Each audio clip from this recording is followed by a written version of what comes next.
Hey gang, Victor here. So today we are going to be looking at some of the most common glassware that you're going to find in any chemistry laboratory setting. Most of this is going to be stuff that comes standard in the drawer that you're assigned at the beginning of a semester for your lab course. We'll start things off with a beaker, a pretty classic piece of chemistry glassware.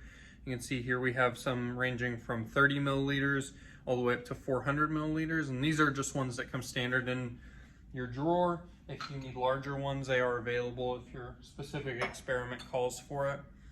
So beakers, as you can see, can be relatively large, and they have some graduation, so you can roughly tell the volume of liquid that you're going to be putting in there, but not a lot of precision.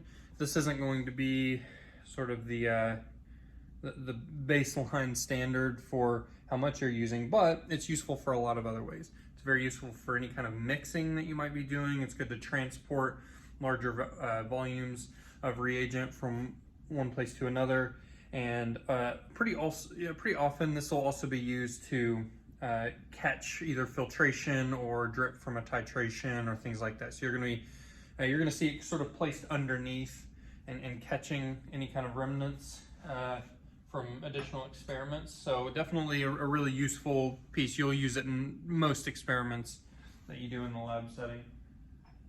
Similarly, we're going to have our Erlenmeyer flask here. You can kind of see this tapered shape.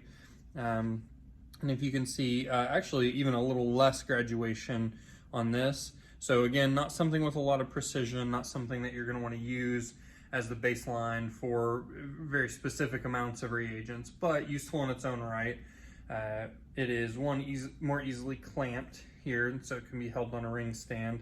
And additionally, the shape of it makes it good for mixing. You can either swirl reagents like that or use a glass stirring bar like I have here and mix. If you have a solid reagent that you need to dissolve into liquid solvent, that can be useful. If you do need precision in an experiment that you're working on, which you'll often need, we're going to look towards the graduated cylinders. As you can see, these have many more graduating marks, making it much more easy to get a good accuracy and precision with the amount of reagents that you're going to be using. And you can find smaller ones like this. This is just a 10 milliliter graduated cylinder, all the way up to, we have a 100 milliliter graduated cylinder here.